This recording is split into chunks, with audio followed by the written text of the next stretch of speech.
Hey, Graham, are you vaxxed to the max? Oh, hell yeah. Oh, hell yeah! Let's beat this virus.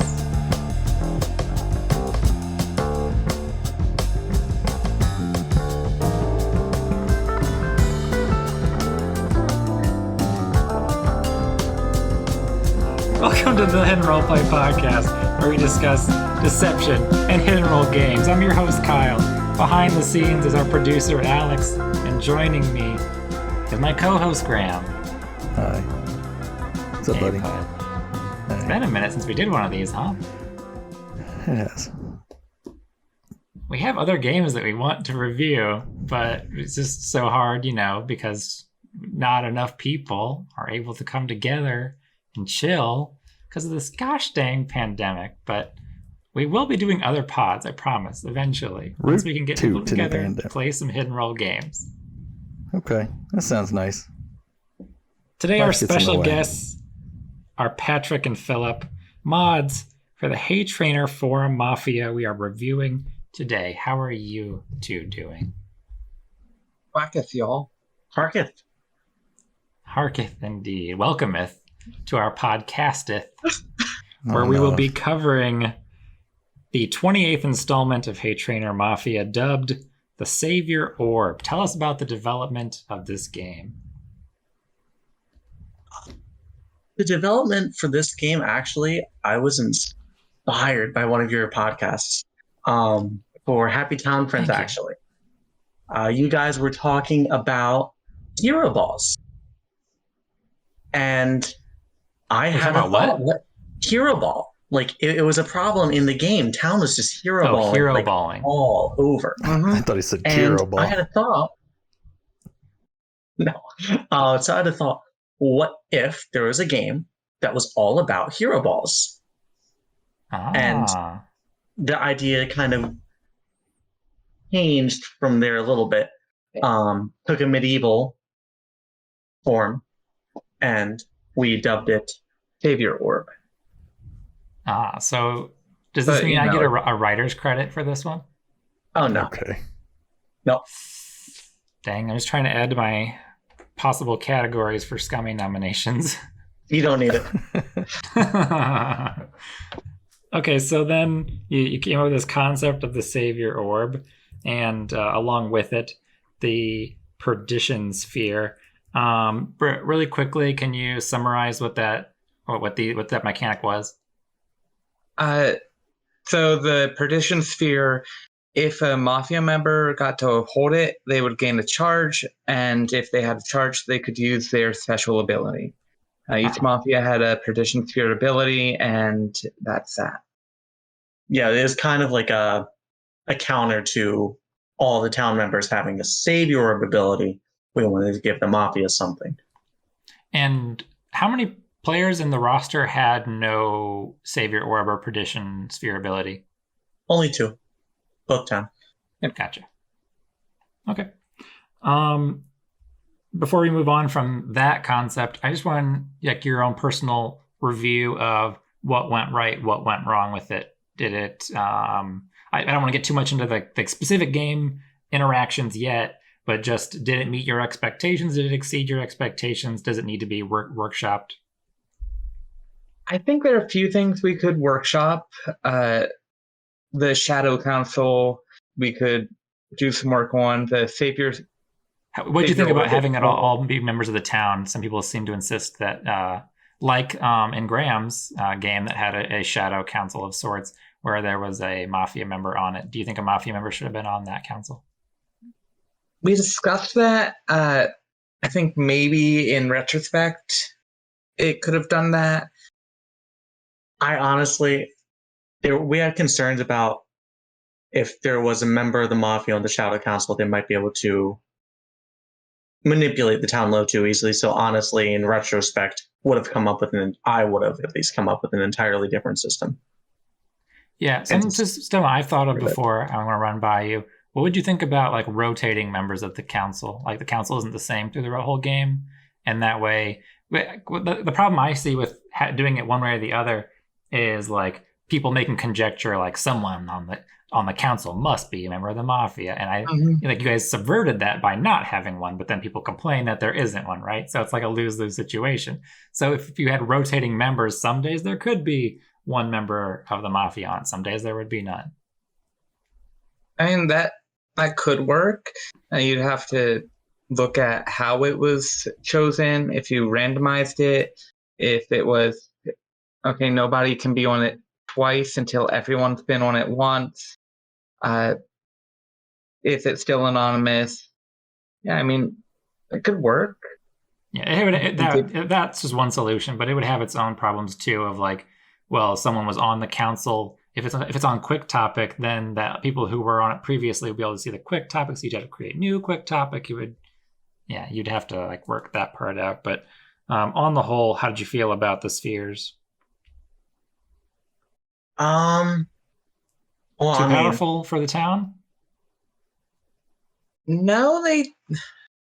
do you mean the perdition spheres or the savior orbs, or Well, both. as a whole? Because my assumption would be that you felt maybe the Savior Orb was too strong, the Persian Sphere wasn't strong enough. Is that the case, or is my hypothesis incorrect? Personally, I don't think the Perdition Sphere was strong enough, or at least distributed well enough for the Mafia. But the Savior Orb barely did anything. Okay. Like, there was one time with the Seer roll, and then the one time with Springtime Bugling. But other than that, like, Well, the first night it went to Absol, who had no savior orb ability. When the seer ability, I mean, that one, the whole point of it was, well, if the seer's killed, then this kind of like gives you an extra seer. That didn't matter because they didn't kill anyone. So I feel like they didn't do like a whole lot. Then again, the Mafia didn't do a whole lot. So, and the abilities that they did end up picking were largely like concerned with avoiding the kill, preventing the kill, something like that. Did the Savior Orb allow the Protector to protect 2 consecutive times at the end of the game there on the same person? I mean, we hadn't set that as a stipulation for her in the first place, but even if we had, then yeah, it would have. So even if she didn't have it, she would have been allowed to do that. Yeah, because it's supposed to be, savior orb. The idea was make something flashy that, it actually is powerful, and make people try and figure out which of these is actually worth using. Because we deliberately, some had really cool sounding things that weren't really that great without being able to talk about it. The Seers, I felt like was really strong when they were able to pass off their ability and get a public verification of that. I thought that was incredibly strong and impactful. Mm-hmm. Yeah, and the whole idea was, well, I mean, we thought the game would go longer. we thought people would be more selfish. We thought people would die. The whole idea was hero ball. Like, here you go, guys. Do the worst you can, and they didn't. So, if we like introduce this mechanic again, we're probably going to make it even more encouraging selfish. One thing I thought was interesting was it felt like you made a concerted effort on many of the Savior Orb abilities, or just abilities in general, to make them ambiguous as to whether it would be a town ability or a Mafia ability. Mm-hmm. There were some that were more obvious than others, like mine, as long as it was confirmed, which it did end up being, I was Cyrith. There'd be no reason for Mafia to leave behind a message. So that was clearly a town ability, as long as like I was able to prove it, which we ended up proving. But a lot of them, like mine sticks out in my brain. The Savior Orb ability I had was to delete someone else's Savior Orb or Perdition Sphere ability. And I was like, well, I'm never revealing that, or even if I can, that just sounds bad in the first place. So, and there were some others that came out, like Atarian was explaining to me what their ability did with the abilities that ask questions or send information. I always feel like that could go either way. So was that part of your game design, was making the abilities of the town players and the Mafia players? Theirs didn't sound inherently Mafia like to me, like the one that moved, like switched to people's places. Speak to that. So we always do try to keep in mind, don't want to make everything necessarily seem town. Some of it is just coincidental. We think of an ability, we think, hey, this would be cool for the town to use. And that ability just happens to kind of be a little ambiguous. But especially when it came to some of the savior orb abilities, we deliberately made some of those seem possibly a little more Mafia. And there's certain players too, or certain roles too. We, kind of, the Mafia does have it hard with safe claims and such. So giving the town some ambiguous roles that maybe they don't want to reveal exactly what they do, because it does sound potentially a little bit off. Like which, like I know in the past I've been way too honest about what I can do and what my flavor text is. Right. It can really, sometimes town is just too honest and it hurts them. So it's always interesting to add in those kind of roles where it's like, well, you do look a little ambiguous. And, honestly, it's not as fun if you can just point to a role and say, well, this is clearly town. He's good. Yeah, it makes them have to determine off of play rather than just, okay, you're the doctor. That's a town role. You're town. Yes. Graham, you have any final thoughts on orbs? Oh, I've got thoughts on orbs. I think it was Philip that said he felt the Savior orb was a little underwhelming. Am I correct in hearing that? It's funny you say that, because I created a list that is 3 orbs that I think are better than the Savior orb. All right, so at number 1, I've got, I guess technically going back to number 3, I've got the Globe of Peace in Star Wars. It's the thing that's presented by the Naboo people, right? After winning the war. Kyle, you follow Star Wars, right? You know that big I don't like how you said thing? Naboo people.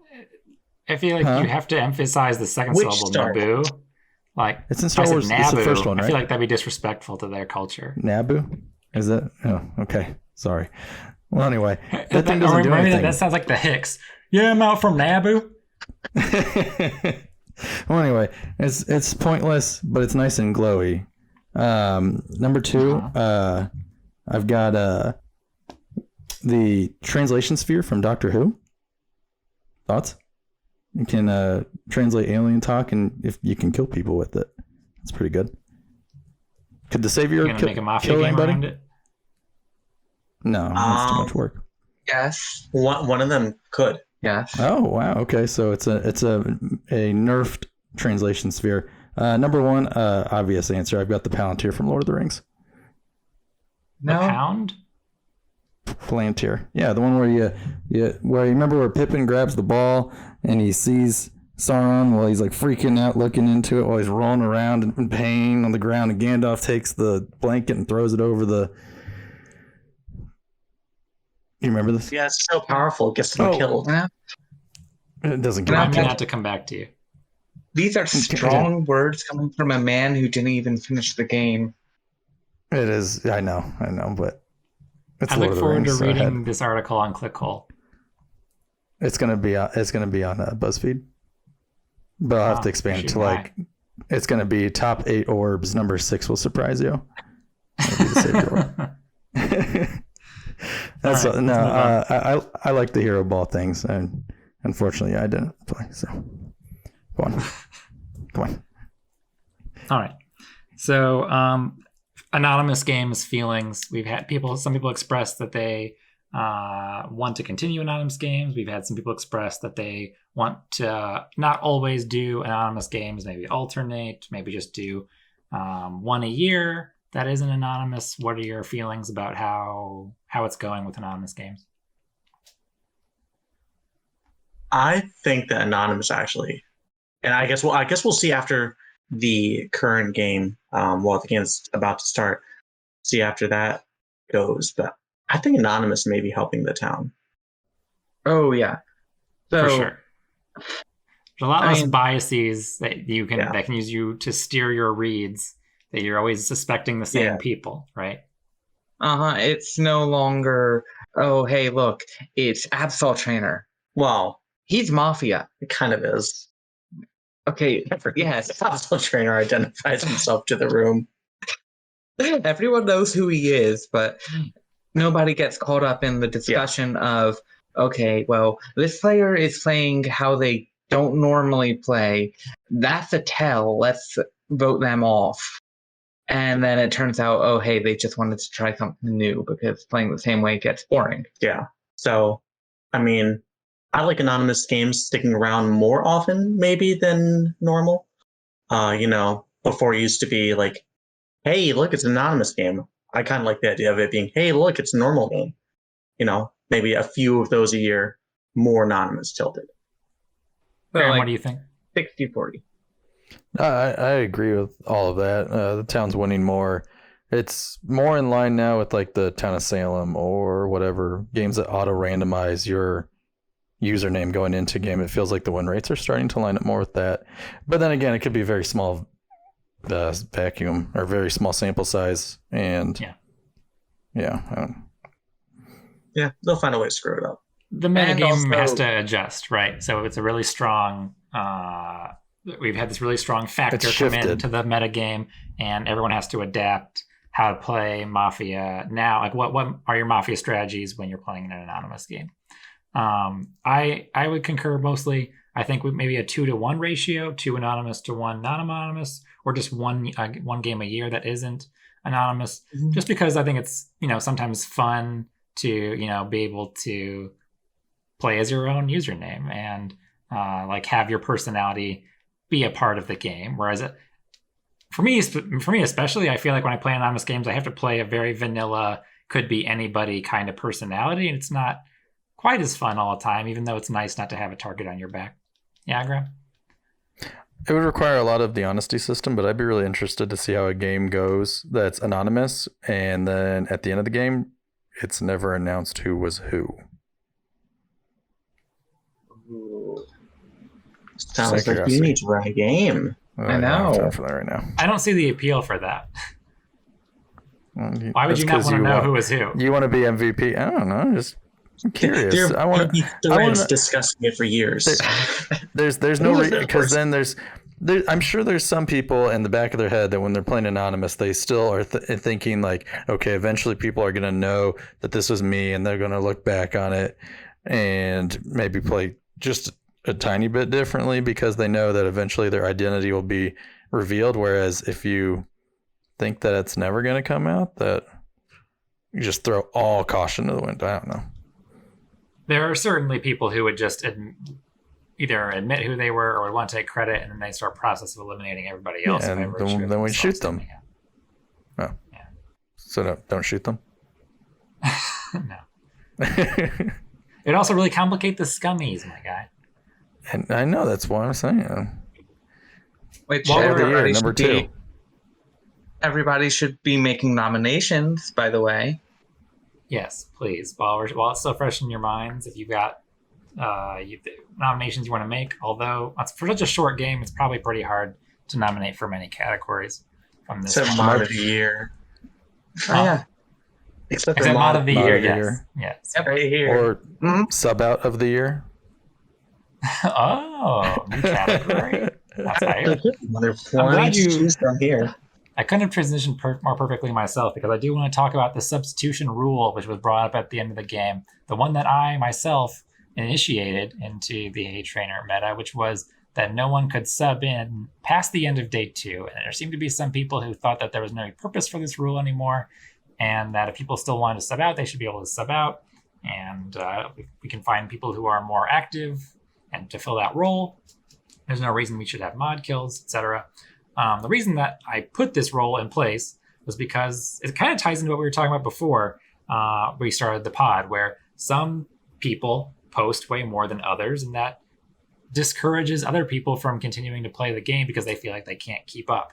Well, when I was moderating my game, or games, I should say, going back a year or so now, it would be really hard to find people who wanted to jump into a game mid-game, or people who are subbing out are busy. Sometimes they don't want to just like get people up to speed on how they were playing, why they were playing that way, what they know and what they don't know about the game. They just kind of dump it off to the next person. So you can't like guarantee that you're gonna find someone who's gonna be active themselves. Didn't you guys sub someone into this game who didn't play anyway?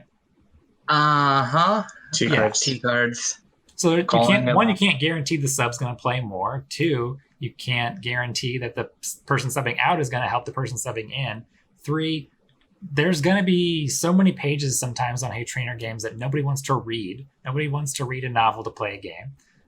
I don't want to sit and listen to Graham explain to me for 20 minutes how to play a game. So I can't, fathom having to read 60 pages of Mafia to try to play a game that's supposed to be fun. So I still feel like the rule is a good rule for accountability purposes. Like, there are consequences if you want to sub out after. Like, you're going to have to get mod killed. You're going to have to let your team down. And that sucks because you don't want to mod kill anybody ever. But that's how I feel about it. Like, I'm not going to dump this responsibility and this weight on somebody coming into the game who should be like having an easygoing time. And I feel like you can only do that on days 1 and 2.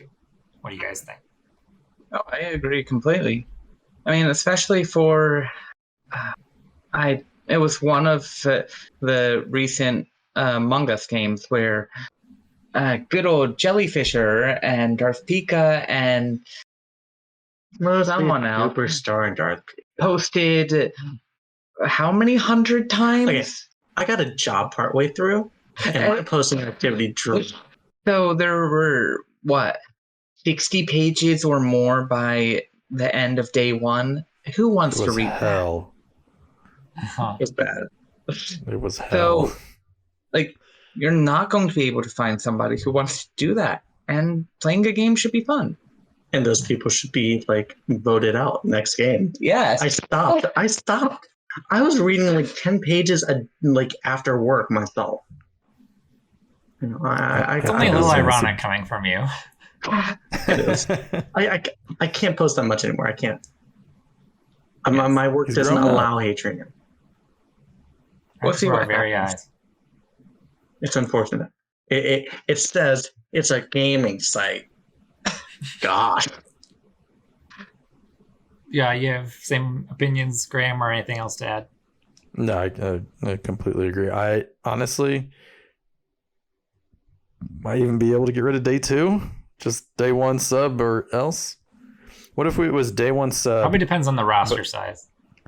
Well, roster size. And what if you just extended day 1 like an extra 1 or 2 IRL days and then just all sub cut off right there? If you can't figure out if you're going to play the game in a week, you're gone. I guess it depends on the mod. Like, I kind of already do that by starting day 3. I trim down hours on every day of the game. So I think for the most part, you guys have all kept the same length of time for all of your day phases. Mm-hmm. So if you elongated the first one, that'd be kind of the same thing, because you're still tapering as the game goes on. Yeah, That could probably work. I mean, in the case of our last game, where we ran it same as Absol's schedule, it was 3-2. 3-2. With that, I feel like day 2 is adequate, especially given our day 1 was peanuts, nothing. It was. We had but maybe 10 pages. Yeah, that's not difficult. I mean, anyone could catch up on that. For sure. Last thing I want to talk about before we get into the game overview itself, something that's talked about every single game is what do we claim on day 1? What do we share on day 1? There are people who are for, there are people who are against. You want to talk about how that played out this game? Oh, I have opinions. Mm-hmm. I think the town is lucky that it didn't end way worse.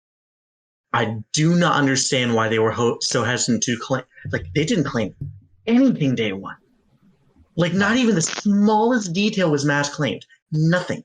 There were a few people that said something, including you. Actually, I think both of you, right? Yeah. Mm-hmm. Yeah. You two were smart. you like said something about your role, and later on, people looked back at that and were like, "Wow, this really helps us figure out these guys are probably town." Right.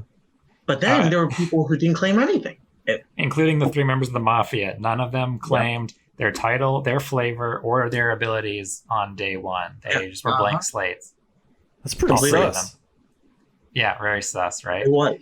And yet people, do you think that, okay, so obviously the point is that it would have helped win the game. So then the next thing is, what is it that makes it so that HeyTrainer starts a new game and then day 1 they haven't learned anything from the prior games? Is it just like selective amnesia, or is it like inherent bias, like resistance to change, or what is it?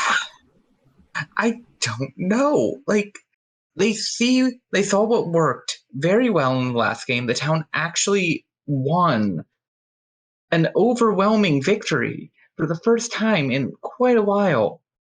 And then, oh, hey, let's just not do that. Yeah. I mean, I was like talking to Philip and saying, yeah, you're going to be like so weirded out when you play another game. This is the new menace, mass claims day 1. Then And then nothing. I thought for sure that was something the town had finally figured out and decided this is a good thing. Get something on the record so they can't backtrack later and change it. Until I was talking. It reminds me when I play One Night Ultimate Werewolf with a group of people who I've never played with before, and we all do our night actions, and we all do our heads up, 7-up, and I go like, okay, what did you do last night? And then the first person I ask is like, I'm not telling. And then I'm like, okay, well, we got to figure out what happened at the game actions, and everyone's like, let's just point to someone and see what happens. What?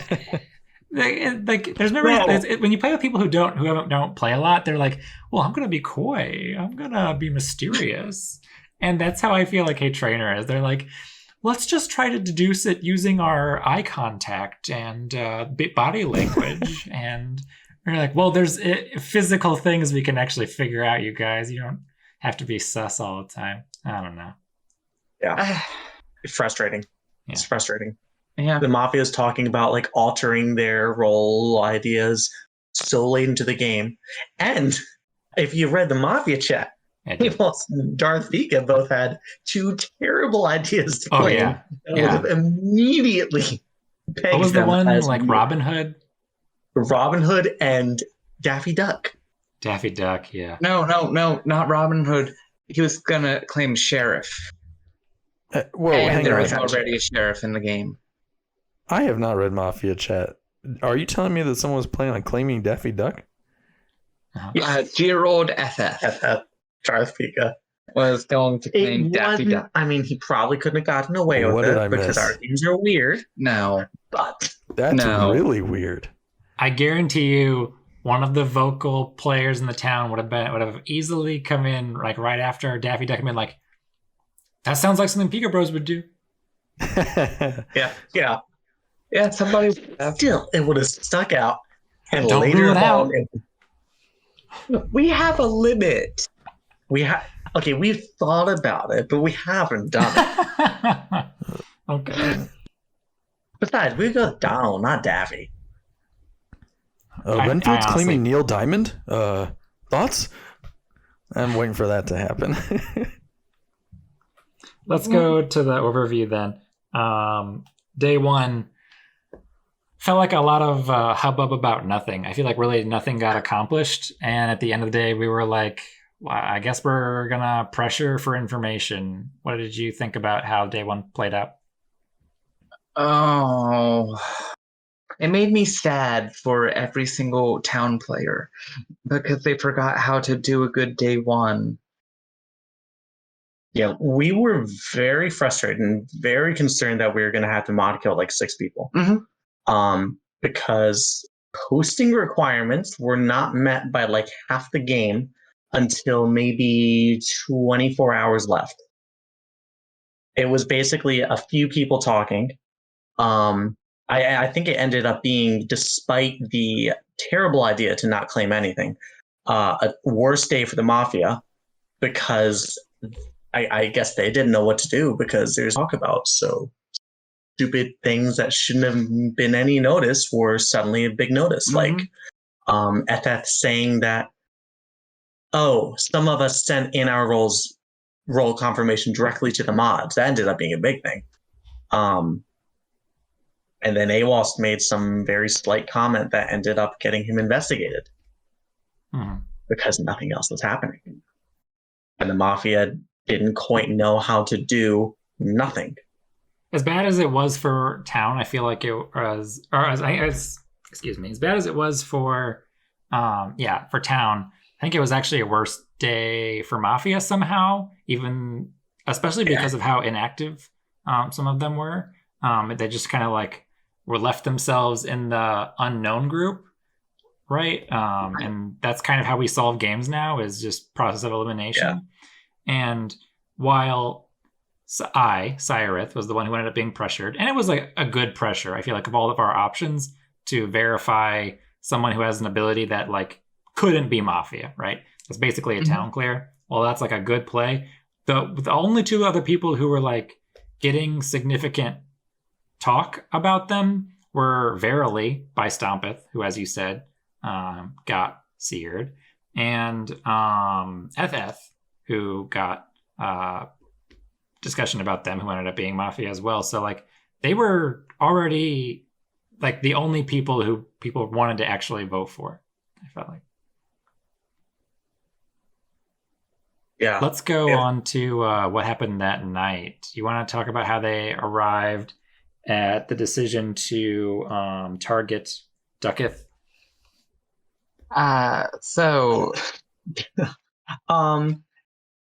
It was really, truly, entirely HeyTrainer. He was talking during the night because his ability allowed him to choose someone and allow them to talk during the night. He chose himself. And he decided that he was going to post a little later into the night, to get them kind of freaked out by it, a reads list. And he put Ducketh Waker at the very bottom. And he deliberately was trying, was he trying to get them to target Ducketh Waker? Yes. I think he was. I think that was his goal. He's trying to basically, like, I think, completely mess with them. Wait, why would putting Ducketh Waker at the bottom of his reads list make the Mafia want to kill them? Wouldn't Mafia want to keep people around that Town thinks are Mafia? I think his idea, and this was what they ended up doing, was, oh, well, doing the person at the bottom of the list will like completely scramble the Town. They won't know what to think because we targeted the worst person on this guy's reads list. What are they even going to think of this person? That was their goal. They wanted to do something to kind of make the Town have this huge question mark going into day 2. Ducketh Waker, unfortunately for them, just happened to be the priest. Didn't, and I found this out a little later, didn't quite realize that how you had been basically cleared by the pressure. It didn't occur to her. And so she thought in the absence of anyone else, a good target, self-protect. Which honestly is a good move for the priest night 1, when you don't really, it's like, what else are you going to do?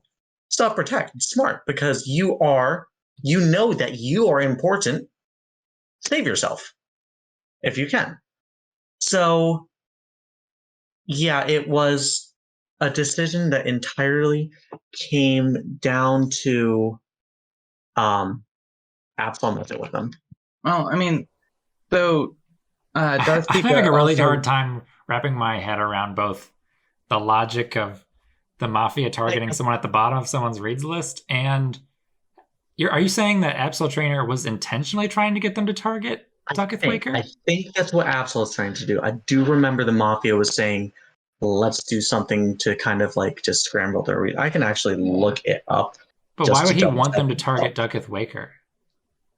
I don't remember. I do remember Darth Pika telling us that he thought that Ducketh Waker is Power Town because of how she's playing.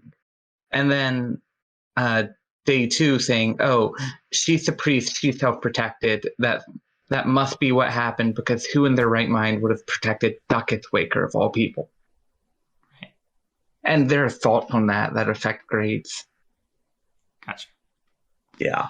But So the Mafia don't get a kill night 1. We go into day 2 with the entire roster still in play. Very unusual. Having no removal of a player day 1, no removal of a player night 2. And Master Mukau, Stompeth, comes out with a seer on Verily not too long into the day. Your thoughts on that target and his reasoning for why he did that, if you have any input? I think that Stompeth. We never talked to Master Mukau about it, Gotcha. but Stompeth did. Sorry, mixing up names here. So AWOS did have a small discrepancy on day 1 where he was saying something about flavor text, and someone pointed it out and said, "This doesn't match kind of like what I have." He made some kind of innocuous comment that it wasn't quite right. And I remember that he did catch some attention for that. And I think it was kind of just based on that. That was always my guess. Mm-hmm. He decided to take a closer look. And it was obviously worked out well. Mafia night 1 and their kill blocks night 1. That was something else. Yeah, pretty sick night for the town, right? Yeah, that was like seer and priest. Like nice job. Beginning of the end. Yeah. So that wasn't great for them, but I got why he targeted him. Mm-hmm. It made sense, and then saying he had a Mafia hit and then holding off on who it was until he got some real reactions. Because if the Mafia each thinks, okay, I need to adjust everything as if I was targeted, and then that'll mess up their play later. So I thought that was a good idea on him to hold off. Graham, are you still in the game at this point? Technically. But you weren't like abreast of what was happening? I was no. Okay. I was not at all. Well, just hearing how it's playing out so far, can you believe HeyTrainer Mafia had a night this well? Or is it like, now you're like, yeah, we've had enough good town games so far, so this was bound to happen eventually? It's weird that night 1 went that well after what I saw from day 1, I think is a fair conclusion to draw. Yeah. Let's go into day 3 then. So Stompeth, Master Mukau, had passed his Savior Orb ability to me, Cyrith. I used it on Night Soil because they were both at the bottom. They were on the bottom of both of our reads lists, and they were confirmed town. This day kind of just stalls, I'd say, for like 48 hours. Like, not a lot is happening, and we all kind of just decide cumulatively, like, on FF. And you want to talk about how that happened or why that happened? Maybe you can explain it better than me. No. HeyTrainer magic. Yeah. They're shaking their heads. So FF, he had a very rough day 1. Yes. Because he had gone, Absol deliberately put out a silly baiting question, like, this is a reason to vote people, because they didn't confirm their roles, guys. They were too afraid to because they're Mafia. Like, oh my gosh, it doesn't even deserve a comment. No. FF decided it did. And he kept going. It wasn't. And at one point, he's saying, Surfer Dude was saying, dude, you're acting so defensive. And he just fired back with like, I'm not being defensive. I'm speaking on behalf of myself and every other person you're accusing. I'm not defensive. You're defensive. Yeah, it's kind of like that. It was very strange. It was a very, very odd day one. His day two I was will a lot say, better. it's easy to get tunnel vision when you're Mafia day one. Like, you want to find a way to contribute. So you have a tendency to latch onto one thing and be like, this is the thing I'm going to talk about. I'm going to talk about items. I'm going to talk about this part of the rules. I'm going to do some stats and make a list. And he zeroed in on this one thing, like, you can't talk about who's Mafia or who's not Mafia based on a PM. And so it just came across as singular minded. Yeah. Yeah, and it was like really, and I was talking to Darth Pika, and he realized this in retrospect. The town doesn't care. The Mafia does. The town doesn't. Like you're saying, is on behalf of everyone. It's nonsense. It was bad. It was just bad. Yes, but it's like it's easy television. His day two was good. Like he was starting to like turn things around, but then day three, I think people were kind of just looking for something, and there was FF. He didn't have like the best game. He was kind of like back and forth, and I think enough people kind of like latched onto the idea, and it's like, well, I mean, we got Mafia day two. Well, let's see what happens. I kind of glanced over this, but they were blocked again night two. The protectors successfully prevented the Mafia from killing me, Cyrith. I'm guessing that was just because they wanted to get confirmed town out of the way, right? And nothing much to talk about there. Oh, we have thoughts. I have no idea why that was their night two target. I thought that you would be the most obvious protection choice of anyone because you were the confirmed player. They had missed their night one shot, and for some reason, instead of playing it safe and going after, I thought like Night Soil would have been a good target, someone who's playing solidly, but was kind of like in a lot of people's eyes. They decided to go for the top, the most risky person to target, and for some reason, they decided collectively, yeah, let's do this. Isn't it a no-brainer target just to target the priest again? Yeah, I have a thought here. So they went through this entire game with the expectation that the priest could not target the same person 2 nights in a row, right? Mm-hmm. Right. They know for a fact that Springtime targeted herself night 1 and it was blocked, right? Right. Mm-hmm. So going off that logic, you'd think, okay, night 2, we have a very high confidence level that she's the priest. They knew who had a savior orb, right? Because they knew Stompeth had it. So even if there was some crazy wacky thing, you could rule that out as well. Yeah. And no one thought they knew that Ducketh Waker was priest. At that point, I don't believe nobody knew. No. She hadn't claimed. Everybody knew during day 2 that she had a power roll because she said she was like, read between the lines. Yeah. I have a good ability. Yeah, but there's nothing beyond that. No one trusted her. Uh-huh. So... And for some reason, despite knowing that she's probably the priest, no one in the Mafia chat seriously suggested targeting Ducketh Waker. Not that I can recall. No. I'm pretty sure it was pretty solidly on, let's go to Surith. Bizarre decision making. I want to move on to FF goes down.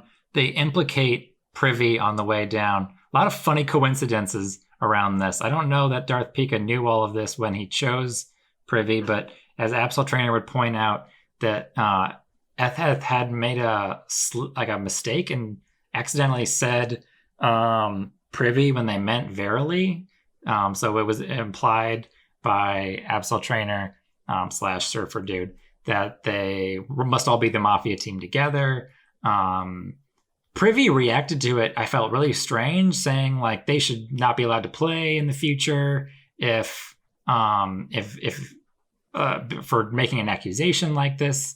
And that sounds like guilty knowledge to me at the time. I'm wondering how you felt about the throwing Privy under the bus, about how all the parties handled it. What do you think?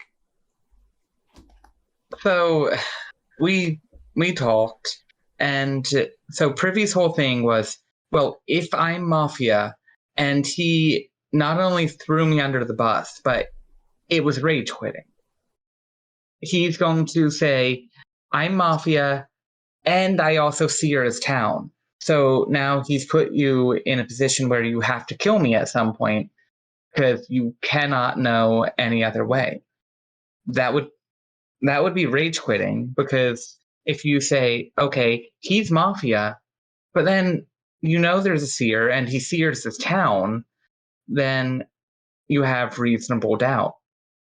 So if he really was a Mafia who has seared his town, okay, his teammate just sold him out, told him everything, and now the Mafia has literally no chance.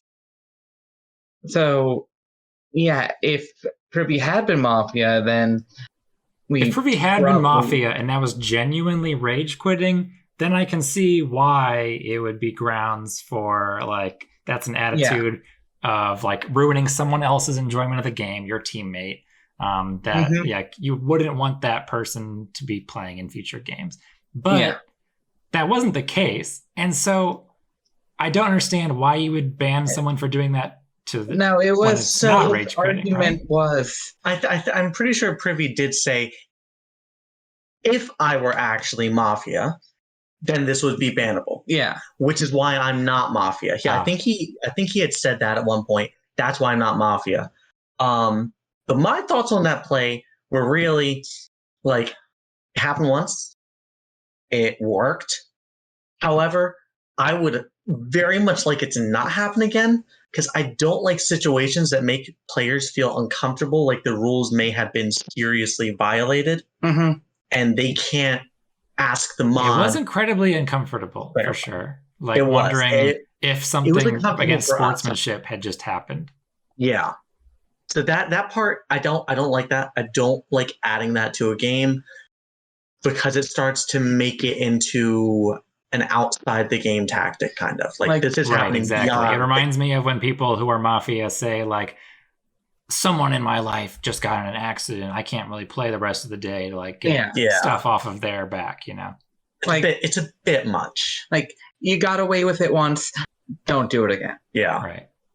I think it's not as fun. And I certainly would not want that to become, like, could you imagine if that was like a common tactic? Like, right. It's like the most... Identify the rage quitter. And then could someone rage quitting argue, no, this is a legitimate tactic now, because it's become so ingrained now. Well, we kind of have had rage quitters, like, similar to what I was just saying, like, people complain, like, man, I'm so fed up with all of you dogpiling on me. I'm just really busy in my life right now. Like, can't you sympathize? And, like, that was the way people rage quit before on HeyTrainer. But I'm gonna vote for years myself back now. What? I'm gonna vote for myself. Yeah, voting for yourself. I shouldn't rag on that too much, though, because I've kind of made that an elite play. Mafia's no. It's a little different. That's kind of like, I dare you. Oh, completely different, right? It's a little different, but yeah, that's no. That's not an acceptable tactic. Yeah, again. Of course. Yeah, it's a little too much. It makes things too real. It didn't truthfully bother me as far as, like, the game interaction went. It only bothered me in so much that if it had been what it was portrayed to be, then it would have been like, wow, the post game for this is going to be a mess. Like, people aren't going to be the same. And no. Right. That's, like, too dramatic for HeyTrainer Mafia. Come on. Yeah. If your actions can nuke the site, then let's not. Yeah. Moving on. So it obviously follows that Privy, because of that play we were talking about, where we there's no way to verify now, and there's too many coincidences that line up. We kind of have to just process of eliminate you at this point, because nothing else is clearing Privy at this point anyway in the game. They're kind of like in the middle of the pack on everyone's reads list anyway, or at the bottom. Mafia, on our way to Privy's vanishing, miss again, this time taking a shot on the Seer. Stompeth, the Protector, succeeds for a third straight time. How'd you feel about the Seer target that night? think so. If I remember correctly, I think Tomahawk was basically like on You a can talk coin about flip. both nights actually in a row because Stompeth was the target night 4 as well. Yeah, if I remember correctly, Tomahawk was like kind of like, I mean, so I encourage you, read the Mafia chat. Tomahawk, after Darth Pika died, kept a log of all of his thoughts. Mm-hmm. Yeah, he kept it. He kept it up. And he was torn on basically seer or priest. And it's like kind of a coin flip. And he decided seer because, you know, process of elimination becomes a problem. Unfortunately, the priest also decided seer, process of elimination becomes an asset. it kind of like the Mafia at this point, it felt like the Mafia. Well, sorry, it felt like Tomahawk was being like pigeonholed into you must do this because otherwise you don't have a shot. Mm-hmm. And unfortunately, the must do was very obvious almost at this point. I mean, he could have tried for the priest, but that's risky too because, you know, even if you succeed, seer just clears someone else. To put yourself in the Mafia's shoes at that point, you're the lone Mafia. You guys have failed to kill 3 times. You're really in your own head at that point. Like, yeah, oh my gosh. Nothing I can do works. The priest is in my head. Like, they totally know what we're trying to do over here, or they're, I don't know. I don't know how you rationalize that. So, and Tomahawk didn't even believe he could win. He even said in the Mafia chat, the only reason he's continuing was for his own practice as Mafia. It's a good mindset, not to rage quit. Yeah. Mm-hmm.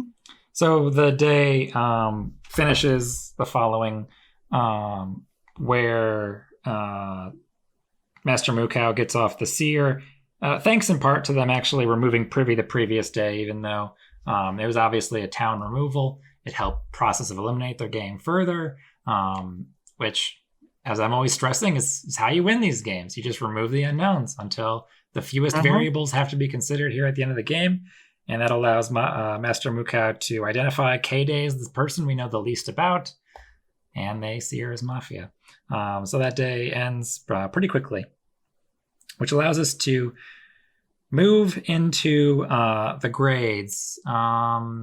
Based on everything you've heard, Graham, how would you grade the gameplay of this game? Overall, give the town a grade, give the Mafia a grade.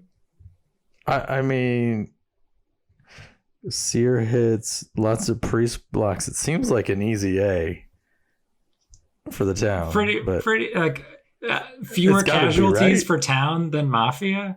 It's gotta be an A for town overall. I mean, if that's not an A, what is? I mean, are we only giving A's to towns that remove that protect everyone and never vote out? You know, exactly. Yes. That's the standard. We know it can be done now. I think to give the game like experience design overall a grade over, what would you guys want to give it to? Like, you would know best. You designed it. You had expectations for how it would play out. What would you give the game a grade wise? I mean, we didn't expect Ducketh Waker to protect every single Mafia kill, or Stompeth to target 2 Mafia. Yeah. Like game design, I mean, I was pretty happy with it. I'd say like a B. Yeah. I'd give it a B. The actual game a little lower because we didn't expect it would be so brutally fast after being so slow to start. It happens.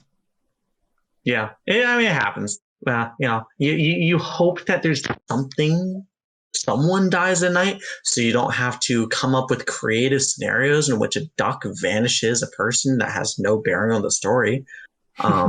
You know, for those people who are interested in Ducklet's exploits at night. But yeah, I mean, it was much tamer than I thought it would be. I was expecting more chaos with this concept of you each have your own special power that you need the specific item to activate, and you can steal it. and hold on to it. Yeah. Yeah, I thought it'd be more chaotic. So C for calm. This reminds me, and I don't think there's going to be a better place to put this in, but I thought maybe for the next Ducklet game, it's actually a game with Super Smash Brothers, and Kirby has swallowed Ducklet and is now impersonating Ducklet. That's all. Next Ducklet game. Ducklet's dead. Haven't you read the beginning of the next game? He's not Lies. Slander. We will fire back. Are you now the non-canon version of Ducklet? Now the that end of Superstars IP game has been stolen. The end of Maybe the you guys are the Superstar fan game. fiction writers. It's just going to be, and then you take off your VR headset and you finish sweating. That's going to be the end of his game. Okay. And I'll pretend. Clearly wasn't Ducklet. He's in outer space. Mm-hmm. It's time to get into player So- grades. Type of pasta. Let's group them a little bit differently this time. Can we start with people you want to give like incomplete grades to, since we had people subbing out and people who didn't play quite so much? Yeah, I mean, honestly, we could group all the grades together, mostly because a lot of people got the same grade. Okay. Let's do Not it. failing grades this time, which is a step up. We'll see how it goes. Yeah, we can get there after you guys want. Yeah, All right. You're so right. Yeah, Yeah. We're just here. we're here for the ride. yeah. So do you guys have incompletes? You want to start with those? Sure. Go ahead. So our very own Poteet Hi. turned T cards. What Both a get duo. incomplete. Actually, I was thinking S for sad. I think it was S like tier. when that was mod killed. S tier S tier, technically. yeah. Negative S. I mean, no, I have to give T cards an F. I'm sorry, T cards, but you subbed in and then you got mod killed. Whoa. To be fair, okay. To be fair, T cards does have something of note to discuss. He had an ability that Poti never used that allowed him to put an anonymous message into Mafia chat. He chose to say something along the lines of, guys, I can join you. All you have to do is have each member of the Mafia vote me, then unvote me. No. Those are the gems waiting in the Mafia chat. Seriously, he did not leave his name, so they would have had to have been voting and unvoting everyone in the game. It would have stuck out like a sore thumb. I don't actually want to have this discussion, but I want everyone listening to internalize this. Who do you guys think and this is rhetorical, Ronnie, who do you think the Mafia would have had to be made up of for that plan to work? Almost Darth Pika and Tomahawk, it turns out. He seriously considered it. Desperation does funny things. Right after they all say one another. I did want to mention while you're on the topic of this ability that I'm perfectly fine with that being a town ability. I don't see what the harm is in town being able to message Mafia once. Yeah. Well, how was It that was broken? anonymous. What was the rationale between Darth Pika saying that was broken? He thought town just has no business being in Mafia chat. And the ability of T cards to suggest, guys, I can join you if you do this, was like insane. But of course, we literally worded it as some random person you can't see who this is wants to talk to you. Like, nothing's moderator verified. All it is just words that we plopped in, and someone wants to talk to you kind of indicates probably it's a player, and these are words from the player. So I didn't quite get why he was so against it. Probably because it happened to him, honestly. Probably. And he considered it. But yeah, T cards with one move could have destroyed the entire Mafia. Then we'd have a much different grade here for him. Oh my gosh, yeah, T cards almost got like an S. Oh, yeah. Like not the stat S, the good S. let's move on to your next grade. Okay. So we had that disappointment happen. We had at least one other incomplete, right? It was Atarian for Yakith. Or Superstar subbing in for Atarian. Yeah. Who was Yakith. Atarian gets an incomplete. And yeah. Really And has to give it. Superstar. I mean, I was impressed by how he completely kept up the posting style, and no one thought it was Superstar. Like that was impressive, but Yeah, he just didn't have time. He was probably busy working on whatever terrors await in his game. Like probably working up ways to find a way to kill Ducklet. I think he's had while that plan for a while. playing in a Ducklet game. The nerve.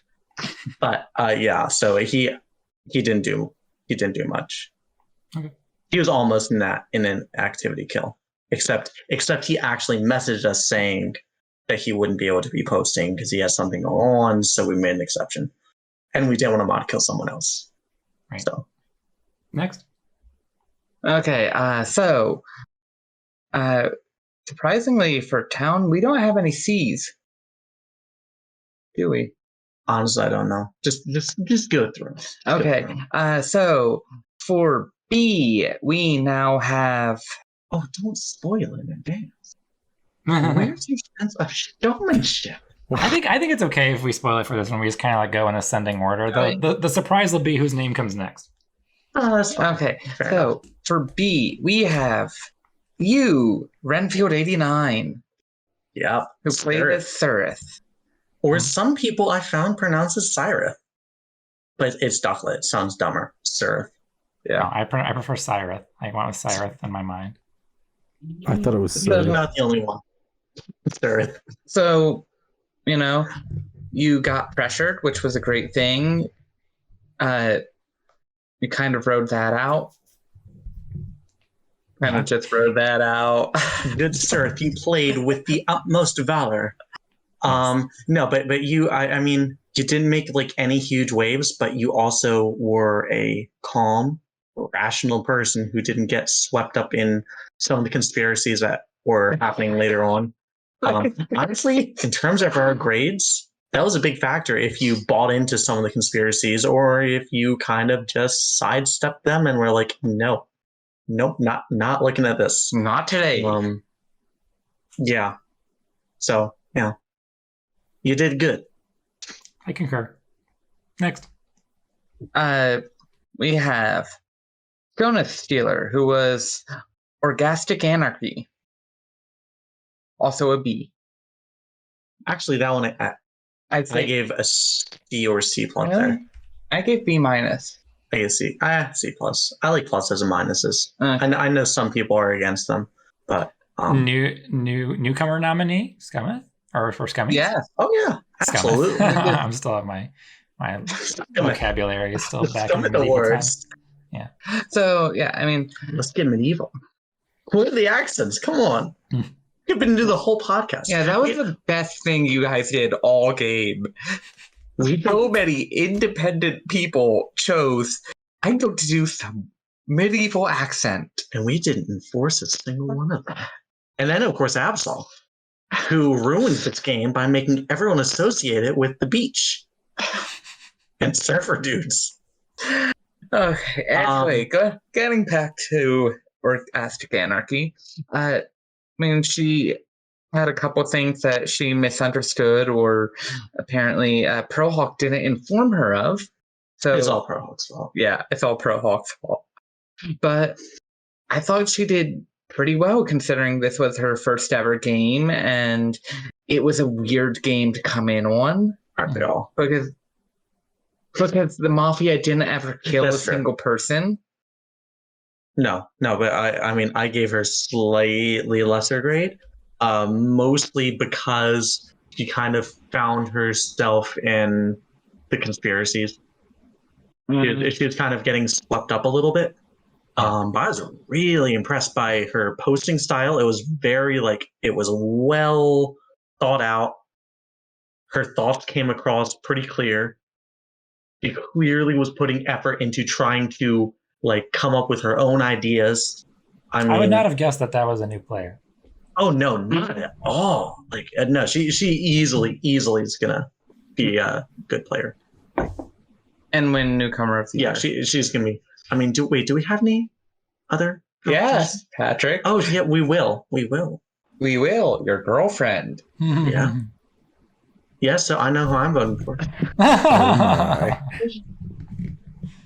Next. Okay, so Pro Hawk, who was privy, who I still say is a B-. I get C+. We diverge. And this is why I'm the nice one. You know what I grade for a living now? I'm a teacher. And I deal with morons. Don't know why they hired me. I don't either. That's related. So, I mean, except for that last day where Pro Hawk got very defensive and frustrated, and I can understand why. But if he hadn't, I think that day could have gone a lot differently, maybe even not ending in his banishment. But aside from that, throughout the rest of the game, he was a moderate player. He didn't do any great things, but he didn't do anything terrible. He was as solid as what he likely left in the privy. Gosh. Oh, come on. What is wrong with Did you you? listen to the last podcast? No. That's nothing. Next. No, but I did, however, my grade was slightly lower, because You're mean. being attacked by Absol. Yes, I am mean. Being attacked by Absol is tough when he's really going after you. But you kind of can't let him get to you, and Pro Hawk let him get to him, and it didn't make him look good. I've been there. I've done that. And he's let Absol get to him. It sucks. That's how War and Peace gets written on the forum. Okay, next. We have JD Koopa, who played as Night Soil. I gave JD Koopa a B+. I am nice. I also gave him B+. I felt like Night Soil was playing a very hands to the chest game. They looked like they had something like cards up their sleeve. I don't know. That's how I interpreted their play this game. Yeah, I can see that. His play was like a little closer, a little less open, but which makes a lot of sense now that I know it's JD Koopa because of how often they've been removed from the game unfairly early. Like, makes sense that you'd be old gun shy. And especially because he often tells the truth before he goes down. Right. But I thought this was definitely one of his better games. He kept like level-headed throughout. I really like, there's one post in particular where he came back to 8 pages of nonsense and basically was like, stop it. Just stop all of this.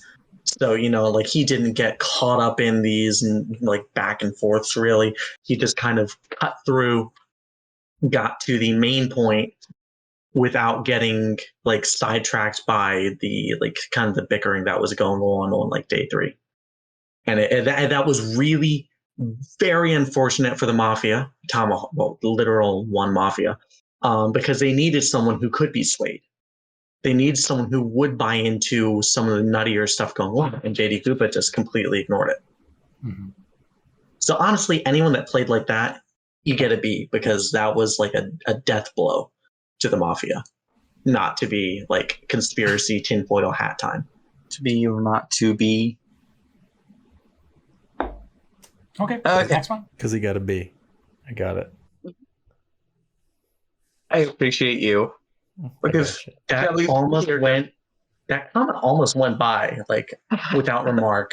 OT ruined it. Took me a second. I'm his changing next. your grade. You're not as sad. You're just incomplete. Thank you. I've earned it. Making the system. Okay, I who's can be next? bribed. So, who was Pathicus? Good old Pathicus coming back from not playing for a long time. And he didn't really do anything remarkable. Except for playing. Except for playing. He used his role efficiently. I mean, there's not too much to say. Yeah, he avoided the temptation of using some other questions in his, because he had the stock ability, was allowed to ask a player one question. He had a variety He put me of in the questions. stocks. Yes, he did. He did. You were the first one. He put you in the stocks. While we're on the And topic he- of youth, I could not for the life of me wrap my head around. Like, I just had like my brain just shut down when youth voted for Privy after confirming that Privy took no night actions. That's how his ability worked, right? He wasn't misunderstanding it. Yeah. Yeah. I don't understand. That's So why he doesn't get a B plus. yeah. So the issue that I saw, because I didn't entirely agree with the Privy vote. I thought it was not the optimal play. Especially after and a the big stock part of that question. a big part of that was the stock question, because it's like, do you really think the Mafia deliberately held off on the kill on the off chance that they would be the one that would be investigated by By the far my civilian? least favorite conspiracy theory that was going around. Like, Yeah. if I was Mafia, it totally makes sense not to do that because you had so much attention on you. But how are you ever going to win the game? Are you just going to think that the town is going to eliminate itself? No. It didn't make sense, especially because there's a priest, there's a seer, and there's Surth, all basically confirmed town, and Surfer Dude, who's basically seen as confirmed town. 4 players. You got a problem there. They're just going to do process of elimination. They don't need any roles to win. Mm-hmm. Yeah, so I wasn't a fan of that. no. So Pathicus, I mean, I'd give him a B minus. He almost got better, but I mean, listen to the role that you have, that you know the exact rules and conditions of. But hey, he can come back again and play a better game. Except I don't think he did. Signups haven't ended. Not in this next one. Right? We'll have to lure him back in with Ducklet. He likes the ducks. Hmm. He's one of those, the good ones. He gets the duck thing. He's Quackulous. Come back, Path. Next. Okay, so we are down to what, I think 3 more town. 3 town and then the Mafia. So let's start off with good old Surfer Dude, aka Absolute. This is gonna be so radical, Dude, like, he was such a good broski, dude. Like, I would totally give him like an A minus. Like, he did so many rad things, man, but God. like, he got really caught up in all those mad conspiracies, dude. Graham, this feels like I'm in an episode of Rocket Power where the kids from Rocket Power run into some nerds who really want to fit in. This podcast just went from epic to radical. How wicked is that? Or cancel. Oh. I should be the official spokesperson for the podcast. Brought to you by Renfield Boots. It doesn't even sound like you anymore. I hit him for you, okay? I don't know what's happening. Save me. I don't either. An HeyTrainer totally rock an A minus. Okay, so to move on from that Uh-huh. cursed experience, Uh-huh. Oh, come on. so It'll get views or listens. And then the ears will bleed, but whatever. and then they'll never come back. Oh, come on. Yeah, I did listen, that voice Raptor for my- Zone, we have to, that's for the breakout for social. I do that voice for my students. They half love it, half hate it. Okay, so Habsaw Trader, he made himself look down for like literally once in his life.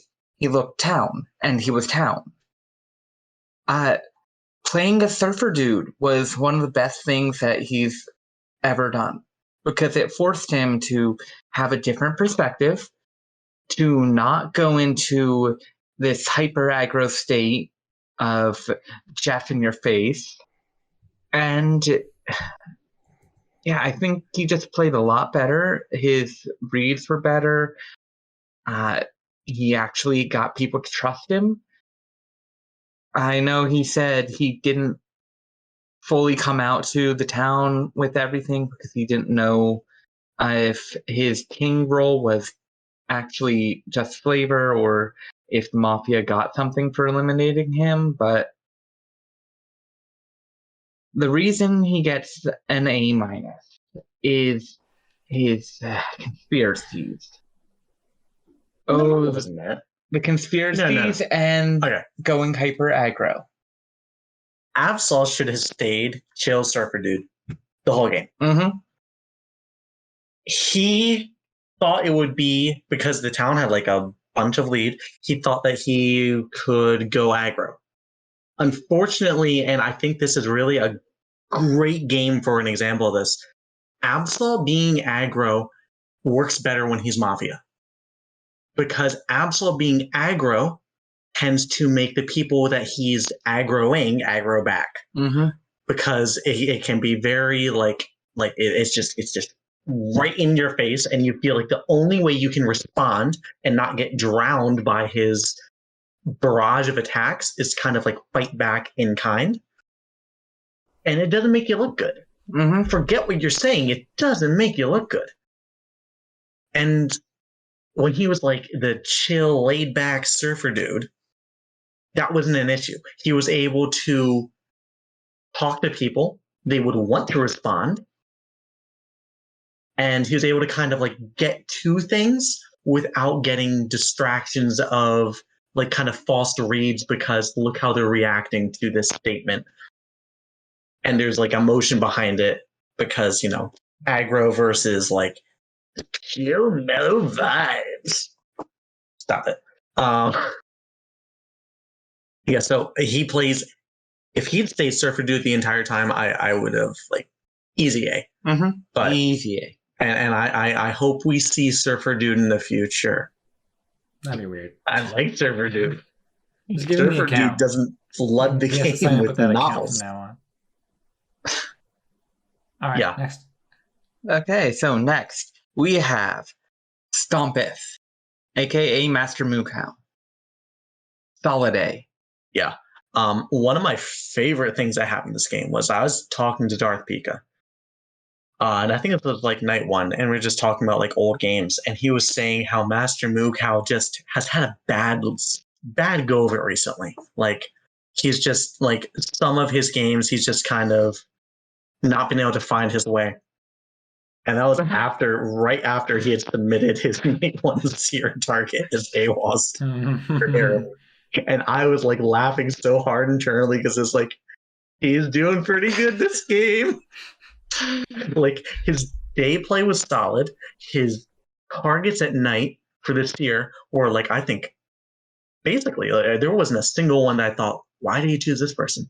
You know, barely good target, obviously. Night soil, great target. And then after that he did Night soil was Renfield's target though. It was, but I was like doing it because I figured that's who he wanted me to see or part. Like I had other targets, but I was like, I'm going to do the one that we align on. Yeah, but he gave it to a good person though. He gave it to someone who brought it home. And his whole, he had the whole comment about priests don't protect me, which served to one, make sure that his role wasn't wasted. Two, I think it messed with the Mafia because they're like, why is he saying he doesn't need protection? It did. They thought he had some weird self-protect and seer ability. And he didn't. They could have gone and killed him, and that would have worked fine. But just saying that messed with them. Which further makes me not understand why they didn't kill Springtime Bug. Yeah, weird. Anyway, he played it. I was very impressed with Master Moocow this game. Mm-hmm. Apparently, his calling is to be a seer because he played the heck out of the seer. Mm-hmm. Now, speaking of callings, we have Springtime Bugling, aka Ducketh Waker, who gets the highest grade I can give her, S+. That's not a thing. It's S. Not a thing. But Poti got S. That was the No, we'll say it. No. Anyway, If you go alphabetical, S+ S is really low. Saying. So, a positive S. She got the negative S. S+. Anyway, so Springtime Bugling successfully protected from the Mafia kill every single night. Sure, some of her day one play wasn't great. But it will never be topped as far as priests go, but that doesn't preclude you from ever having to be priest. You can't request out of a role. I'm sorry. Yeah, no. You can't. It's not going to happen. In fact, honestly, in Superstars game, I'd be afraid of requesting not to be something because I know what Superstars like as a mod. Yep. We might make you a specific role where you have to be a priest and you're going to be like, I mean, it's a furry game. You might be the most uncomfortable priest ever. Who knows? Now we will continue to randomize, but yeah, like, so her day play wasn't great for first couple days. You know what? S-. I'm giving her an S-. That's a thing. Okay. Because that day, the problem is, up until the point where she revealed what she was, her day play, and she knew it, was not good. She was, I mean, it's like the Mafia was able to telegraph what she was because she was a power role and she didn't want to reveal. And then she just didn't react good to pressure until she actually said what she was. Then people kind of were like, oh, okay, this makes sense now. And she was actually able to like play the game without the pressure of. Did you think revealing that she was protector as soon as she did was the right play? Yeah, I think so. Because I think she would have gone down if it weren't for that. And I think the later she waited for that reveal, the faker it would have looked. I think like there comes a certain point where even if you are on say last hour and you say you're the priest, you're going to have a lot of resistance to change because people will be like, this is the last ditch gambit. They're banking on maybe the priest not even being around to counter or not willing to counter because they think it'll go through. It's just, yeah, I feel like revealing a little earlier was better, especially because it was clear where it was going. It was going to go with her because no one trusted her at all. Yeah. But also that she did. I thought her day play was significantly better. She also was on to FF. That was a good one. She managed to do that. She managed to latch on to Kade. One thing I'll say about that. Yeah, I know. You're gonna latch on to some poor soul because they have a job and can't post. Oh yes. Let's do this one more time for the people in the back. We wanted a PSA for this because it's really old. Do not use post count as an indicator. People have jobs. People have lives. Do not use the who's online feature. Doesn't work. It doesn't work. In fact, not only does it not work, it definitely leads you astray because there have been games where I have like seen someone online way too much during the night phase and thought, should I be reading into that? And I think every time that has happened, I've been wrong. Yeah. Yeah, it's like I have Google Chrome open on my phone. The HeyTrainer tab is open literally forever. Sometimes by force of habit, I'll go on during the night and refresh the thread. It happens. So just don't do that. People have lives. It's a 3-day phase in the middle of the week or over the weekend. Personally, I can't post when I'm at work, not for a second. And so, this is actually, I think, the biggest problem we have with anonymous games right now. People aren't allowed to say really why they can't post. Like, they're like, if I were to say, back in Absol's first Among Us game, I went from posting way too much to suddenly I was starting a new job I could only post on my phone in a little basement with terrible reception, so I basically couldn't post at all. And I had Darth Pika and possibly more than him saying that because I wasn't around for, they happened to vote a Mafia member out in like 10 seconds. Because I wasn't around for that, that meant I was too uncomfortable to post and was Mafia. Yeah. So it's not being around for stuff or not being able to post enough. And you're limited to what you can say when it's anonymous with excuses, because otherwise you might reveal who you are, because a lot of us know each other's schedules. And you can't say anything about your schedule, because that'd be immediately saying who you are, and that's against the rules. So just don't. Just don't do it. It doesn't work. No one on this, the Mafia is good on this site. No one is novice enough to be like, I'm afraid to post. It's scary. Like, I'm pretty sure everyone is like good enough at this game that they're not afraid to post as Mafia. Sometimes you have the issue of people post too much as Mafia. So it's not an indicator. It's nothing. Just nonsense. Stop. She gets blind scum hunt of the because there's literally nothing behind it. Just she was right. There's everyone stop doing it. Stop using Who's Online. Stop using post count, especially when it's a moderate post count compared to your I have over 100 posts. I mean, seriously, if people do that, that would be so totally radical, and I'd never use this voice again. Thank you. Let's go to the Mafia grades. Okay. Before I kill him, let's start from the very bottom. A-Lost. Unfortunately, A-Lost. Barely. He kind of gets a C, kind of gets a not finish. Okay, and this is, oh man, I couldn't comment on it as I was listening to the last podcast, the whole discussion about what Mafia play deserves this grade. Oh, I had so many opinions. A-Lost deserves a D. Flat out deserves a D. The town, we tend to grade the town pretty harshly, like, because, we're used to the town making mistakes. And there just happens to be like a tendency to be like, okay, well, A-Lost made a comment that ended up getting him outed by the seer. What's the town equivalent to that? Making a comment that ends up getting you voted out. I mean, something about that. With that grade, it's worse than that. It's more akin to like making a comment that outs one of your teammates' power roles or something, right? Yeah. Well, what would that really get you a C? No, of course not. It would get you a D or an F.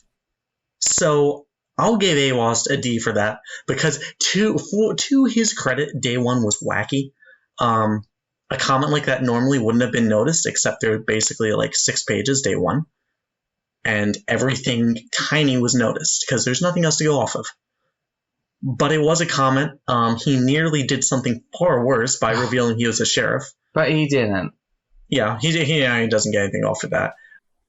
And he was part of the group that said, yeah, guys, I'm okay with voting someone off the bottom of Surfer Dude's list. I still think that's much too harsh. And I know he wasn't around as much night one, but sorry, that was bad. It wasn't good. He knows he has things he could improve from this game. He's had better games before. Yeah, so. He has. He gets an S for subbing, but a D for playing. Nice. Yeah. Although... Yeah, we can keep going. This podcast doesn't need to be long. Yeah. Nothing happened. Okay, let's move on to FF, aka Darth Pika, who gets a C. I'm torn. I'll give him C minus. He almost got a D plus though. Like, he's C minus. Yeah. Yeah, sure. C minus. It's fitting enough. He does not deserve anything above that though. Like, his day one play was bad. His day 3 play was not great. We can again go back to why didn't they try to kill Springtime Bugling on night 2? Right. No, D plus. I'm going D plus. Okay. No, sure. He said D plus on like night 1. Oh yeah, I forgot. Right after that happened, he said, Ducketh Waker is Springtime Bugling. the priest. It happened again. She blocked me. Yeah, he said He that. said that. So yeah, D+. And despite having said that, somehow the Mafia, knowing that Duckethwaker was the priest, even though that was FF who first made that comment, for some reason didn't say, let's target Duckethwaker Knight too. They all get dinged for that. Because not one of them said, guys, we think we know who the priest is. Let's kill them. We failed once, but do it again. It's a rare example of we always talk about for the town using Occam's razor. That's where the Mafia should be using Occam's razor. What is our most obvious play? Sometimes the most obvious play is the best play, and all the signs are pointing to it. Let's not big brain this. They did, unfortunately. Yeah. They big brained that kill in the first place just by let's try and scramble people by targeting the lowest one. And honestly, the Mafia tends to, cross games, if I'm correct, I know I do this, tends to try and target the person that is the most unnoticed if they die. They made no impact. No one had a bad read on them. They're just there. No one's going to protect that player. They decided to shake things up, and it didn't work. And I don't think it would have been, just targeting the lowest read on that list, why would that really do much? Unless a town really messes itself up by second, reading into things, it wasn't a good idea. I will be fair though. FF did not think up that idea. He came in and said, "Sure, let's do that," but he did not think up that idea. But still, I'll give him a D+ because honestly, I think the Mafia, we need to get them for a game of this caliber, of them losing this badly, they deserve lower grades. Because if this is C Mafia play, this should not be an average Mafia play. It should not be. C is supposed to be average. If more Mafia players die than town players, they probably deserve subpar grades. Yeah. It's like C is an average. You were below average. Right. Sorry. Yeah. D+, sure. Yeah. I can agree to that. All right. Well, that leaves us with Cadet, who was Wolfric. And this is our most surprising grade of the game. We decided to give Cadet an A-. A-. Wow. That's maybe the highest grade for the fewest posts ever. So I know, right? He had. I applaud him. I wouldn't be shocked if they had almost as many Mafia chat posts. Actually, I'm not sure. We can count. Patrick, talk. I hope. It ended up. It distracts me when you scroll. Close your eyes. It ended up being, I think, that he probably did have more posts just because at the end, Springtime Bugling was saying, "You're not posting. That means you're a Mafia." And bless his heart, Tomahawk irresponsibly, according to him in the thread, irresponsibly was posting to play the game. So I applaud him for his dedication to this game, especially in a situation where it really he wasn't going to win. I thought, aside from his night kills, he was basically kind of like the leader of the Mafia. He picked up on what the claims actually were, because he said on night one, right after Awast had said what he was going to do, Darth Pika said what he was going to do, he decided to go and, he said, "Guys, if you said this, we'd be dead right now." So he gets credit for that because he actually picked up on what the posts were. Oh, thank goodness I can see people again. I have such a hard time talking on this blank screen. Hate it. So he got points for that. He got dinged for, again, being a part of the choices. But other than that, his day play was Tomahawk. It was solidly Tomahawk. Basically unreadable. He was there. He made some good posts. I think I disagree with some Ducketh Waker's comments that he wasn't coming up with his own ideas. I never really got that. I thought he was. I didn't think he was just parroting Surfer Dude. He was just talking a lot. It's hard not to parrot someone who's saying everything. But his play when Ducketh Waker was like kind of going after him, I thought was brilliant because he managed to flip it back around on her, introduce this conspiracy that she was Mafia, or actually more specifically an independent that had to draw the game by blocking the kills. And that idea almost gains enough traction for Ducketh Waker to actually be one of the candidates to be voted off. He's also the only Mafia who actually shared anything about himself in terms of his flavor text. Yeah, so he revealed early enough that he made Absol's good list. He made the nice list. Or the good broskies list, I suppose. And it, honestly, I was so impressed by how he was able to, while seeming like a frustrated townie, sow all these like seeds of doubt about Ducketh Waker, and just like he introduced chaos while seeming like he was just a townie coming up with ideas.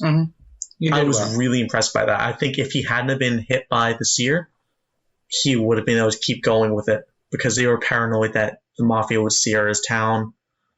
I think he would be able to keep for a little while longer. Yeah. Not win. Not a whole lot longer, but impressed. He could have gotten a little bit longer. Ducketh Waker is getting very frustrated because suddenly people didn't trust her anymore. Yeah, that was funny. Because here comes Tomahawk with these very, very clever, like very subtle, like maybe we shouldn't be trusting her so much. Yeah. So I thought he deserved an A-. Yeah. I don't know. Maybe it's because I enjoyed him. Maybe it's because I liked his little death log in the Mafia chat. I mean, either way, like, he's the one who played best of the Mafia. Right. Yeah. So. And there we have it. Yeah, that's it. That's going to wrap it up. Thanks for another very smooth game, y'all. My one suggestion, some little bit of feedback. I'd like a little bit more vote count updates regularly. There'd be a lot of pages where I was like, I have no idea what the vote count is. So, in our defense, we ran this game while moving. Yeah. I see. Oh, yeah. Yeah, that's the background you see. Yes, this is no longer the old place. This is a new place. Okay. Well, you don't. No one can see that. I don't care what they can see. This is top tier podcast quality content right here. Yeah. So, there were times where we just did not have time. Oh yeah, and we're literally not even around. Yeah, we were packing for 10 hours a day. Yeah. So. But we wanted to run the game, and we figured we could do it because there are two of us. You were wrong. And we appreciate you. No, we didn't. We got kind of enough vote counts. Honestly, we should have just deputized the cool broski. Like Kyle's just picky. It's okay. Yeah, it's true. Or your girlfriend. Everything else was, very smooth. Updates were timely. It was not. As much as I get bothered by the duck, I guess this one was the least offensive to my palate. I tolerated it the most. I take it as high praise and a high insult at the same time. Yes. Backhanded, but still a compliment. We were unobjectionable. Maybe I'm just being indoctrinated. Maybe I'm being brainwashed. I don't know. Indoctrinated. You're starting to appreciate the duck. Indoctrinated. Oh no. Oh, so the one thing that I actually forgot to add into flavor text, and this might be something of interest to people who care about our running storyline. So Tomahawk was a werewolf, and he was a butcher, right? Mm-hmm. His name was Wolfric. The last one was spelled Wulfric, I think. No, it's W. There are two spellings to the name. This one was the name. So this is like Wolfric's, the start of Wolfric, his lion. The lore expands. I expect you guys to make a wiki for it now. We made another Wolfric butcher. Uh-huh. We were proud of that. It's Oh, happened my- again. Somebody posted that. Well, I think it was Jeff. Absol's paranoid about the butcher, and then he didn't bring it up again. Well, now that we've finished discussing this totally radical game with these gnarly guests, I think it's time for our totally nuclear final segment. Moment of like Zen, bro. Dude. Let's just- out, man. Let's token Zen out, right? So I'll let you guys go first. Do you have a moment of Zen that you want to share? I'm so Patrick? high. Well, we moved. There's not much Zen, except I do get a moment, and this frightens me. I picture a moment of Zen in like a month when I'm teaching again. Because in I'm teaching comparison to again starting moving, next week. So oh wow, Congratulations. But I don't think Kyle Welcome back. considers it Zen. very anti-Zen. it's Zen in comparison to moving. I get to like sit down and grade people and like tell them what to do. It's kind of fun. I wish so much I could enlist them for the game. No, thank you. What's stopping you? Oh. I did during my homeroom class one year. We played One Night Werewolf every day. And that was really fun. I should start training them. You don't need a lesson plan, Patrick. Just bring in One Night Werewolf. There you go. It was funny seeing just like people who've never been exposed to hidden role games like grow over the course of that year. By the end, we had a really like isolated meta game. It was really cool. That's neat. Oh. Ooh. Philip, how How did you manage that? I need to like slip that in. I don't know. Science of Mafia. There we go. This is social science. Hey, I'd sign up for that class. Philip, did you have a moment of Zen? Mine was when I went on vacation back at the end of May. Because Oh, that's too far back. look, yes, I know, but I graduated with my associate's degree in culinary arts. Woo! I have a paper saying I can cook good, and Just good, not Yeah. great. eh, It's not. you get what you pay for. But yeah, like moving has been very not zen, and I'm searching for a full-time job, so we'll see when that zen comes. Actually, if you want like momentary zen, try Fortnite. Shooting things is oddly soothing. Fall Guys. Oh, the youngins. I can't relate. I don't know. I So don't did you- play Fortnite. Are you guys just you two in that place? No, it's us and our mother for the moment. We're those people. Yeah. And that's okay. It's an economic Yeah. choice. I'll let you go last, Graham. I'll do mine. It's very short. I'm just gonna plug, self plug. I've been streaming on okay. Twitch at Renfield Plays, and I have a YouTube channel where I post the highlights. Renfield Plays as well. I've been playing one of the hardest Pokemon ROM hacks, Emerald Kaizo, having a good time. So if y'all on HeyTrainer want to come hang out, I've had Weiss on Ice in the chat. We've got some Matty Stacks in the chat. Shout out to Making Babies.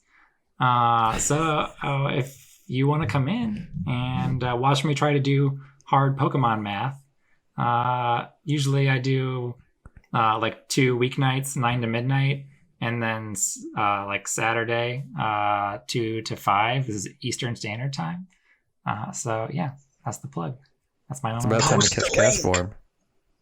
Yeah, we're trying to catch cast form. Well, tomorrow, but like the stream, the pod won't be up by then. So And what's that Yeah, URL? good point. Yeah, post it. HeyTrainer. It's waiting. Twitch.tv/Renfield Plays. Make a thread. Twitch.tv. I already have a thread in the Renfield video Plays. game section, but it's like a very rarely visited section. I'll put it in the general board. I just forgot that even existed. Yeah, no one ever visits anything. My bookmark goes to the general section. It doesn't go to the forum. You mean the site's more than Mafia? I've tried to get Kettler to alter the website, but I think it's too much work to make a Mafia section. Graham, your moment is Zen. Do you want? What do you want? Are you after something here? You made it sound like you had one on Sunday. I mean, I have a poop story. Yeah, if you want to give it to us. Frick. I mean, okay, so we can keep it short and sweet. So it was super hot this day, okay? And I went to Subway. We're on the route? Well, yeah, I'm working. So I go to Subway. Yeah, I go to Subway for lunch. I'm setting up the day. I get a foot-long ham, bacon, cheese. Is this the only foot-long we're going to hear from on blah, blah, blah. Yes. That's disgusting. How dare you? And so I've delivered my round. I finished it, and now I'm working on my extra on somebody else's route who's not there that day. And I'm out. I'm walking. I'm not delivering in the truck. I'm out walking, and I've got like 5 houses left in this relay that I'm walking back to my truck, and the urge hits the tum-tum to poop. And I'm not one that usually when it hits. Sometimes. See, I'm not one that normally when it hits, it's like painful, but it was like, oh, I gotta go. For me, it's beef. I was like, when that happens, it's usually beef. You see, I've never had, nothing's ever triggered it. So I've got like 5 houses left, and I'm thinking, okay, I'm just gonna finish this up. Like it's gonna take like 3 minutes, and then I'll drive somewhere. Well, so I'm starting walking to the 5th, and I'm like, I don't know if I can finish these 5 houses. So I cut them, I put it all in my bag. I'll deliver them when I'm done. So I go. You put what in your bag? I put the mail in the bag. You unloaded into the bag, Graham, with the mail? I loaded my mail into the bag before unloading. Let's call it. And so this is really graphic. I don't know if I can tell this on this podcast. You can censor it. Huh? Censor yourself. And so I give us the 4 kids version. So I get back to the truck, and I'm probably 6-7 minutes away from like a grocery store, which would be like the closest banyo. I thought you were going to say 6 to 7 inches peeking out. No, I felt like it. So I get in my truck and like sit down in my seat, and I'm like, I don't think I'm going to make it to the bathroom. And I saw your face, and I'm like, and I'm in like a residential area, so it's not like I can just go squat in someone's front yard or do my business. So I take the Subway bag, go to the back of the vehicle, lock it all up, and I pooped into a Subway bag. Oh, that's my story. And then I can drive it to a dumpster and then get rid of it, and then go back and deliver the mail. I'm not going to do an FAQ here. You guys want to get more specific on these circumstances on the forum? Be my guest. Please send your questions, Pika Bros. I feel like some people wouldn't know the difference between that bag before and after the sandwich was there. Oh, come on. I like Subway.